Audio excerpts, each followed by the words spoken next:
And now, a passage from The Romance of Forgotten Towns, from Chapter 11, Kaskaskia, the Illinois town that rests beneath the Mississippi River. When the French missionaries and traders found their way to the rich American bottom, some of them located on a choice site on the neck of land between the Kaskaskia River and the Mississippi River. There they built a town that for more than a century was the chief settlement for hundreds of miles. From about the year 1700 until well into the 19th century, it was famous socially, commercially, and politically. Its name was heard in Richmond when the Illinois country was a county of Virginia, and its problems sometimes were considered by government officials at Washington. Early travelers were eager to visit it and were proud to write of it. Pioneer surveyors gave it prominent place on their maps of the Illinois country. But for many years, most travelers to the region where Kaskaskia long ruled alone have been unconscious of their nearness to the site of the old town, and those who would find it named on a map must go to an old atlas, or to the records of the historian. The early years of Kaskaskia were like those of other pioneer settlements. The surrounding Indians were on friendly terms with the peaceable French cottagers, though there were times of anxiety and danger when the savages were threatening. Adventurers toiled past the town on their way to the Missouri, or to the upper Mississippi, or floated down toward the mouth of the Ohio and New Orleans. Scores of those whose names are written large in the history of the Mississippi Valley paused there or lived there for a season. But usually life was very tranquil there, even when the French gave way to the English, and the English to the Americans. For Kaskaskia, like so many settlements of the Mississippi Valley, was a town of three flags. The earliest authentic picture of the frontier community was drawn by Captain Philip Pittman, whose book telling of travels in America was printed in London in 1770. The village of Notre-Dame de Kaskaskia is by far the most considerable settlement in the country of the Illinois, as well from its number of inhabitants as from its advantageous situation. It stands on the side of a small river which is about 80 yards wide and empties itself into the Mississippi more than 2 leagues below the village. The river is a secure port for the large bateaux which lie so close to the banks to load and unload without the least trouble, and at all seasons of the year there is water enough for them to come up. Another great advantage that Kaskaskia receives from the river is the facility with which mills for corn and plank may be erected on it. Moses Paget was the first who introduced water mills in this country, and he constructed a very fine one on the river Kaskaskia, which was both for grinding corn and sawing board. The principal buildings here are the church and the Jesuits' house, which has a small chapel adjoining it. These, as well as some of the other houses in the village, are built of stone, and considering the part of the world, make a very good appearance. The Jesuits' plantation consists of 240 arpents. An arpent is a little less than an acre of cultivated land, a very good stock of cattle, and a brewery, which were sold by the French commandant after the country was ceded to the English for the crown in consequence of the suppression of the order. Monsieur Jean-Baptiste Beauvais was the purchaser, who is the richest of the English subjects in the country. He keeps 80 slaves, he furnishes 86,000 weight of flour to the King's magazine, which was only part of the harvest he reaped in 1 year. The fort, which was torn down in October 1766, stood on the summit of a high rock opposite the village and on the opposite side of the river. At the time of Pittman's visit, there were about 65 families in the village, whose customary dress was coarse blue cotton with deerskin moccasins. In winter, of course, the cotton clothing gave way to skins and furs. Each head of a family owned his house, and had a right also to the use of the common field outside of the village. Most of this was open pasture, though some was cultivated. It was the law of the community that occupancy gave title to the land, but no one could alienate it. When occupancy ceased, the land reverted to the community. The most exciting day in the history of the sleepy village came in 1778, when, according to one account, there were 250 houses there. If this figure is correct, The growth in the 12 years since the visit of Pittman had been large. The story of that day of excitement really began with December 10th, 1777, when George Rogers Clark told Governor Patrick Henry in faraway Virginia how easy it would be to take the Northwest country from the British. He outlined his plan for capturing the villages on the Mississippi River, Vincennes on the Wabash, and perhaps Detroit. With a vision that classes him with Thomas Jefferson, to whose far-seeing wisdom the purchase of the Louisiana country was due, less than a generation later, he gave Clark the authority he sought. The governor was not troubled by the fact that some might question his authority to send an expedition to what was then the Far West. He resolved to take advantage of a rather vague provision of the statute book of Virginia that made it possible for him to undertake projects for the defense of the Commonwealth. So he told Clark, he was only a colonel then, though his exploits were to make a general of him, that he might enlist 7 companies of militia. To these men he was to announce that he was going to the defense of the Kentucky settlements against the Indians. But on the same day he was given private instructions which led him, after grave difficulties in securing men and supplies, down the Ohio, then overland from Fort Massac, where Metropolis now stands, to Kaskaskia. But the leader of that expedition should tell of the events that followed. He was writing to Honorable George Mason of Gunston Hall, Virginia, on the Potomac, the intimate friend of George Washington. On the evening of the 4th of July, we got within 3 miles of the town Kaskaskias, having a river of the same name to cross to the town.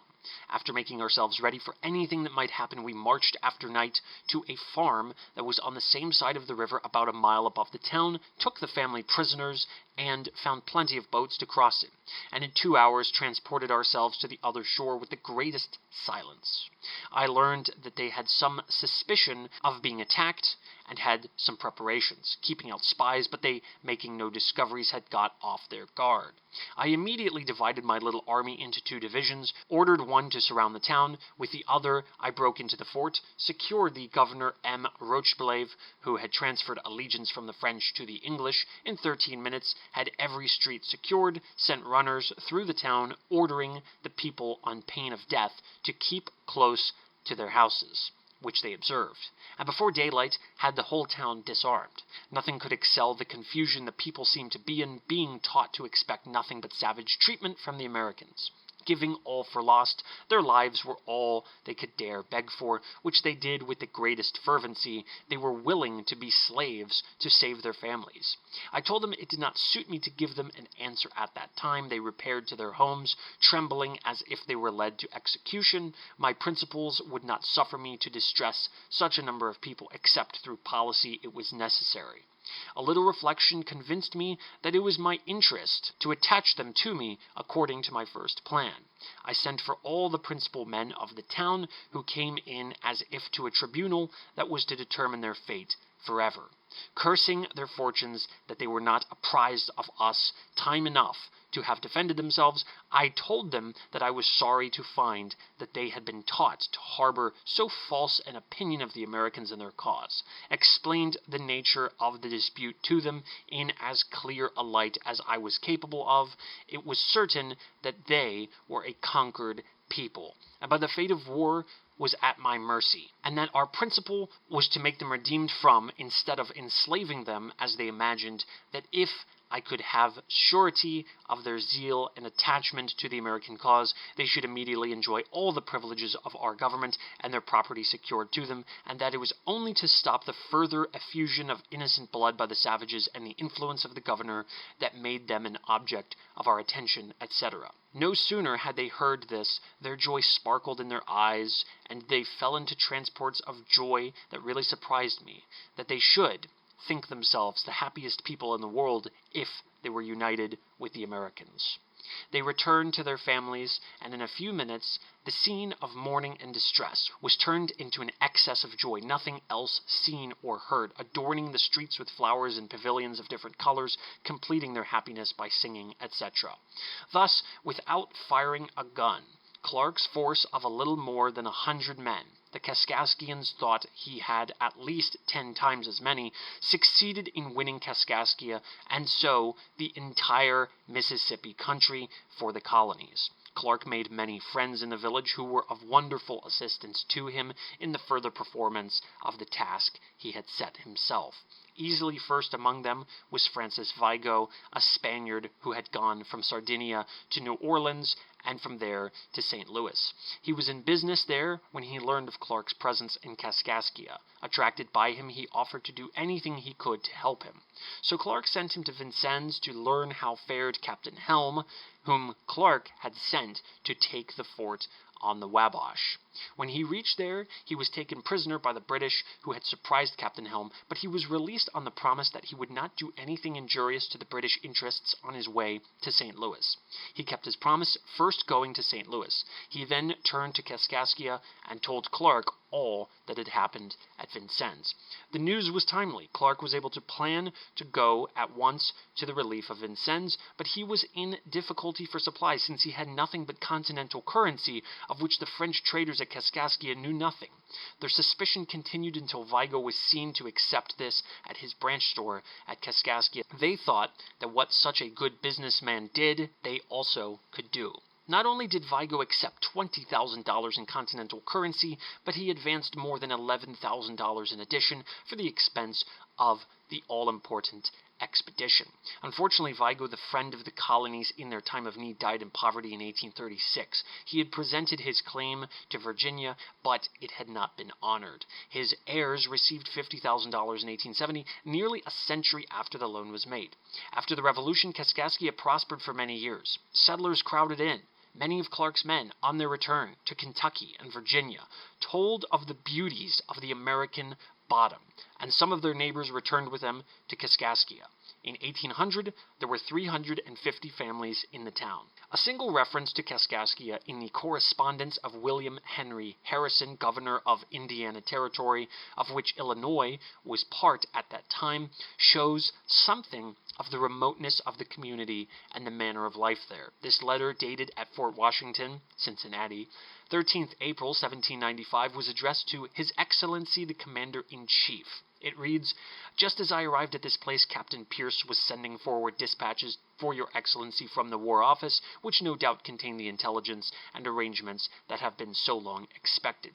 There is nothing new here worth your Excellency's attention, but some information I got from Mr. I. Ludlow, who is just arrived through the woods from Kaskaskias.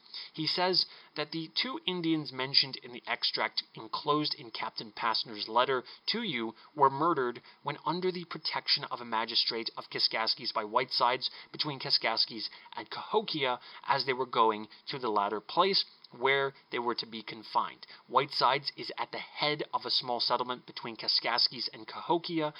Thinking that designing men may endeavor to prevent your Excellency's proclamation from reaching these remote parts, I shall have a few copies of it printed in Lexington, and shall enclose them to Captain Passner to be distributed in Vincennes and the settlements on the Mississippi, that those lawless rascals may have no excuse for violating the laws and treaties of the country." When Illinois became a territory, the pioneer legislature met at Kaskaskia on November 25, 1812.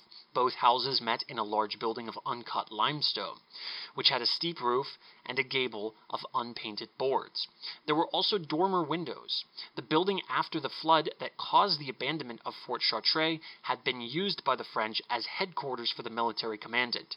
This building remained the capital until the removal to Vandalia in 1818, when all the records were transferred in a single small wagon.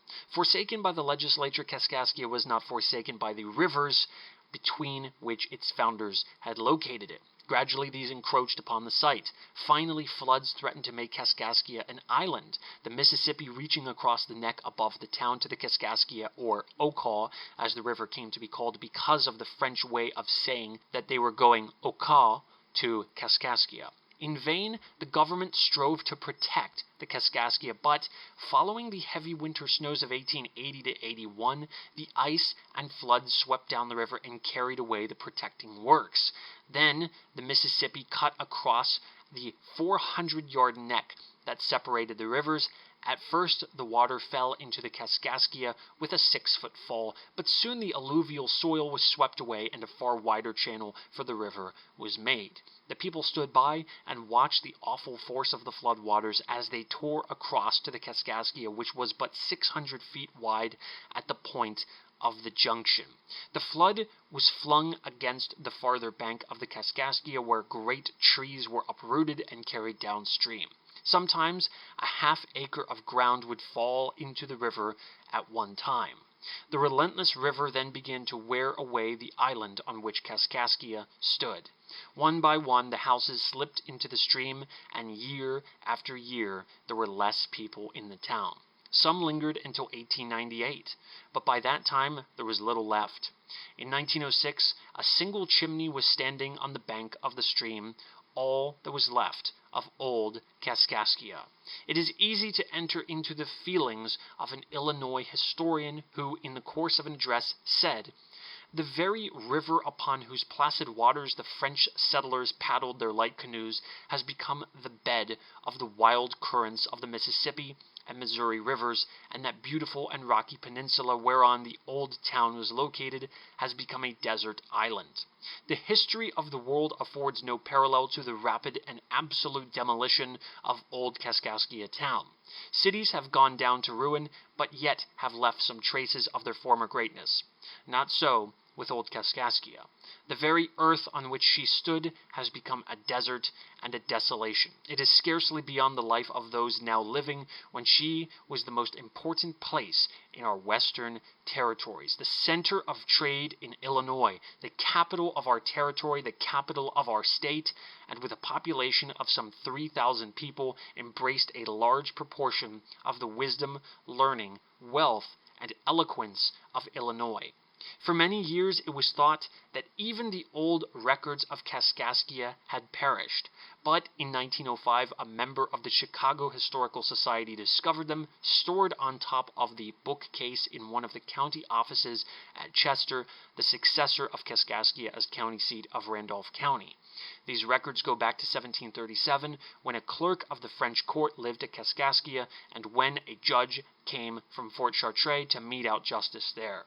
Thus, the patient student is able to piece out the history of the heroic days when Indian met Frenchman, when Spaniard dealt with fur trader, when rich river towns were pawns in the game of nations. Here at High Americana, I am bringing you the most unique, eclectic, and even patriotic content that you aren't going to find anywhere else. So if you enjoy this type of content, please consider supporting the channel via Patreon. The link is in the description. The goal is to make this a full-time job.